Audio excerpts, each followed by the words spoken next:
mesure où Westwood est une société gambienne, qui est la seule société qui a l'autorisation d'exporter et qui prend une taxe de 3 000 $ par conteneur qui part, qui encaisse cet argent, je pense que l'autorité gambienne est plus ou moins complice dans la mesure où il délivre un cutus. Mais l'autorité gambienne est complice.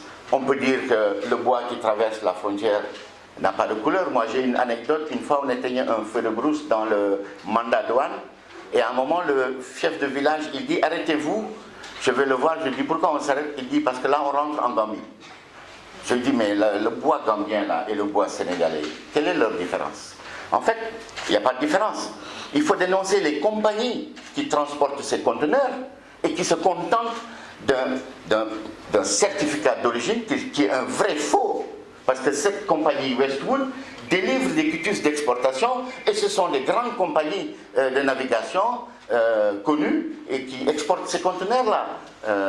Je crois que c'est CCBM et le groupe Bolloré qui exportent tous ces conteneurs. Donc il faut arrêter ça. Il faut arrêter de faire semblant aujourd'hui, après la COP 21, après qu'on ait tenu des discours sur l'engagement de nos gouvernements, l'engagement des pays du monde, il faut arrêter de faire des discours et il faut agir concrètement sur le terrain. C'est de cela que nous avons besoin et pour cela nous avons besoin de votre aide. Parce que vous savez très bien qu'au quotidien, sur le terrain, nous sommes menacés. Très souvent, j'ai dû partir en courant de la forêt parce que j'étais poursuivi par une vingtaine de mecs qui avaient des machettes. Et c'est ça la réalité sur le terrain. La réalité sur le terrain, c'est pas ce qu'on nous saupoudre quand on est en tenue et qu'on a des galons et qu'on dit tout va bien. Ça c'est faux. L'implication du gouvernement gambien est réelle dans la mesure où elle permet à cette société qui est installée en Gambie d'exporter le bois et la forêt sénégalaise. Le veine rouge, c'est un bois qui a une très grande valeur. Le tronc coûte, le mètre cube coûte 700 $. C'est le cours international. Cela veut dire que nos pauvres populations qui vendent ce tronc à 15 000 francs, les deux troncs font 1 mètre cube, les deux troncs coûtent 700 $, c'est à peu près 450 000 francs CFA. Les deux troncs, ils le vendent à 30 000 francs CFA.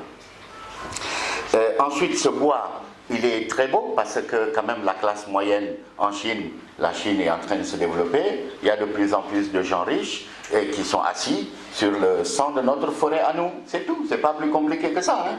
Ils sont assis sur le sang de notre forêt et il y a l'économie chinoise qui se développe et il y a le désert qui s'installe chez moi. Maintenant, c'est vrai que nous informons l'autorité, nous essayons à tous les niveaux. Je crois que entre l'éducation, la santé, l'agriculture, la sécurité alimentaire, le terrorisme, peut-être qu'ils ont d'autres priorités. Franchement, je ne sais pas répondre à cette question. Je ne sais pas, parce que je sais, et je le dis haut et fort, et je l'ai dit à qui je dois le dire. 3 pick-up, une autorisation, en 3 mois, vous revenez ici, ce problème est réglé. Alors, sur les sanctions, moi j'étais parti, malheureusement, un peu trop vite, mon passage éclair n'a pas permis de mettre des lois en place, mais il était question de mettre une loi pour rendre pénal le trafic de bois. Rendre pénal, cela veut dire que le monsieur qu'on attrape, il va d'abord en prison. Parce que le monsieur qu'on attrape, le trafiquant qu'on attrape, aujourd'hui, il faut savoir que c'est très organisé. Hein. Vous avez 5 minutes, je peux vous expliquer en 5 minutes. Vous avez un pont de la forêt sénégalaise qui est interdit d'exploitation. Un exploitant, il rentre dedans, il coupe, il transforme en charbon ou en bois de chauffe. Quand il transforme en charbon, il va voir un agent des eaux et forêts, il lui dit « j'ai 10 000 sacs de charbon ». L'autre lui dit à l'époque, c'est 1000 francs par sac, 10 000 sacs, ça fait environ 1 million, je crois, hein, c'est ça? 10 millions 10 millions.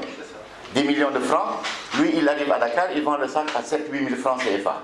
Vous voyez la culbute qu'il fait. Mais c'est un trafiquant qui a payé une amende.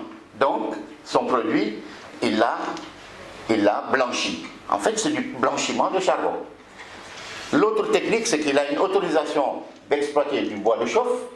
Il remplit son camion de grumes, de bois de veine, qui ont une grande valeur marchande, parce que les meubles sont très prisés quand ils sont en bois de veine. En haut, il met du bois de chauffe.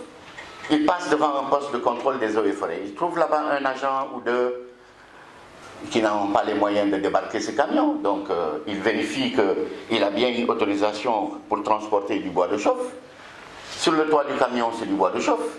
En bas, c'est des grues. Et c'est tout le temps comme ça. Donc, les techniques sont nombreuses pour truquer, pour trafiquer, pour frauder.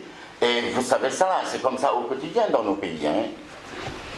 Maintenant, CEDEAO, c'est sûr que nous pouvons essayer de mener une action pendant cette réunion-là pour dénoncer ce fait et continuer à le dénoncer parce qu'il faut que cette préoccupation environnementale, attention, les chiffres de l'ONU sont clairs.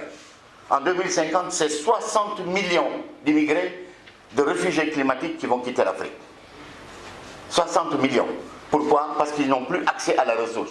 Déjà, il y a des conflits d'accès à la ressource. Aujourd'hui, quand vous allez dans des villages en Casamance, les gens se bagarrent parce qu'ils disent c'est anacardier et pour moi, cet autre est pour moi. Pendant ce temps, les charbonniers ont transformé les anacardes ou les manguiers en charbon.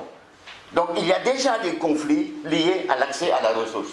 Mais nous devons mettre un terme à cela, ralentir ça, et hélas, nous n'avons plus le temps de nos discours aujourd'hui, c'est le temps de nos actes.